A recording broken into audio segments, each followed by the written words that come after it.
বললো আপনাকে civil surgeon থেকে গভর্নমেন্ট থেকে যে আপনাকে যে নিবন্ধন দিছে সেটা দেখবো আমরা। সিভিল সার্জন থেকে এমার্জেন্সি কোনো নিবন্ধন দেয় না কাউকে। বাংলাদেশে আপনার ডায়াবেটিক সেন্টার এবং আপনার ডিএনসির উপর লাইসেন্স সেটা আছে, সেটা কোথায় আছে? কোন ঠিকানায় ওই আপনার লাইসেন্স দিছে কোন ঠিকানায় দিছে? ঠিকানা চেঞ্জ হয়েছে, ঠিকানা ছিল আগে ওইটা। ওই এখন কি আপনার ডায়াবেটিক সেন্টার আছে? এখন ঠিকানা কোথায় আপনার? আমি তো ঠিকানা এখানে ছিল। ঠিকানা ইউ করছে, ঠিকানা করছে না, ঠিকানা আমি তো আপনার বললামই যে ডায়াগনস্টিক বন্ধ হওয়ার পরে এমার্জেন্সির আলাদা স্পেশাল কোনো লাইসেন্স কেউ দেয় না। ডায়াগনস্টিক থাকতে হইলে ওইটা রিনিউ করতে হইবে, আর এমার্জেন্সির জন্য আলাদা অন্য কোনো রিনিউ নেই। এটা প্রশিক্ষণপ্রাপ্ত দায়ী করতে পারবে, কারণ পর্যাপ্ত ডাক্তার দিতে পারে না। আপনি বললেন কি রিনিউ নাই? শোনেন ভাই, আপনারা যা লেখালেখি লেখেন তো, যা পারেন লেখেন, নাইলে চালামু নাহলে বন্ধ করে দেবো। আমি এত পেশাল ভালো লাগে না। যা পারেন লেখেন, যান লেখেন, ঘন্টা বন্ধ করে দেবো। এখন তালা মার ওইটা, এই চেটের ব্যবসাটা করলে আমার সেট হইতো না। ঘন্টা অনেক বন্ধ করো। সব খানকির গুলার নামে চাঁদাবাজি মামলা দেবো আমি। আমি সদীপ খান মামলা দেবো। আর এই খানকির মারিয়েই হবো ওই তুই মাসে মারিয়ে হলাম ওই সব ডাকেন মুখ আমি ডাইরেক্ট মারিয়ে হলাম। তুমি এটা বন্ধ করো। আমার নামে আমার জিডি করেন, যান জিডি করেন আমার নামে। আমার চিনে নামবে, আমার চিনে। আমি কিনা আমি জারুরাল হাফেজ, কিন্তু ভদ্রভাবে থাকি। জারুরাল হাফেজ সব করছে তুই, সব তো তোর 3 দিন গেলাম সময় করে। যা এই বন্ধ করে আও। সব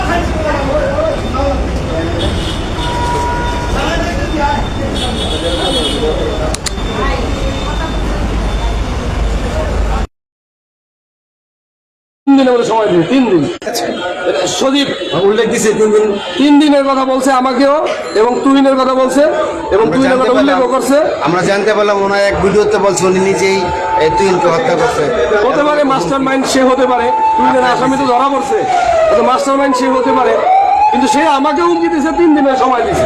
এখানে কি করে? এখানে মূলত কি কাজ হয়? আমরা তো পাইলাম যে এখানে ওই যে মানুষের পেটে বাচ্চা মরে গেলে 4-5 বছর গর্ভবতী অ্যাবর্শন করায়, বিএনসি করায়। ওনার তো বিএনসির কোনো অনুমোদন এখানে আছে কি? আমি সিভিল সার্জনের সাথে কথা বলেছি, সিভিল সার্জন জানিয়েছেন যে মিতালি এই নামে কোনো ডিএনসি করার কোনো অনুমোদন গাজীপুর সিভিল সার্জনের জানা নাই। সে বিষয়ে আপনি কতটুকু জানেন এখানে থাকেন হিসাবে? আমি এটা দেখি, প্রায় টাইমে এটা খোলা থাকে এবং মাঝে মধ্যে লোকজন আসে, মহিলারা আসে কাজ করে। আমার যেহেতু উপরে অফিস, নিচে এই অফিসটা চলে, তখন আমি জিজ্ঞেস করি যে ভাই এটা কিসের অফিস?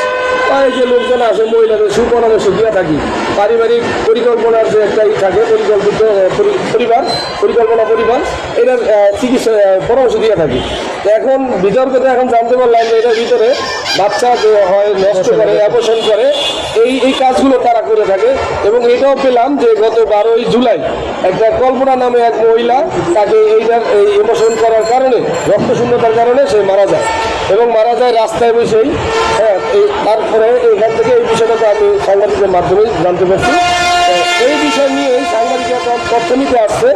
সেই সময় এই সজীব খান, যে মিতালি সেবার মালিক প্রতিষ্ঠানের, এই সজীব সে আইসা আমার উপরে করা হইয়া আমাকে 3 দিনের হুমকি দিয়ে গেছে।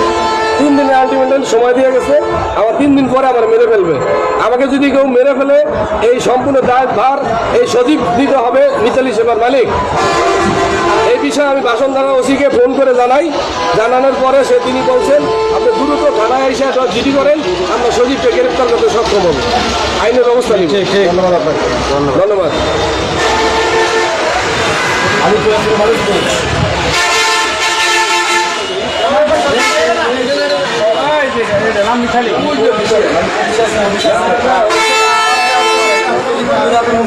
না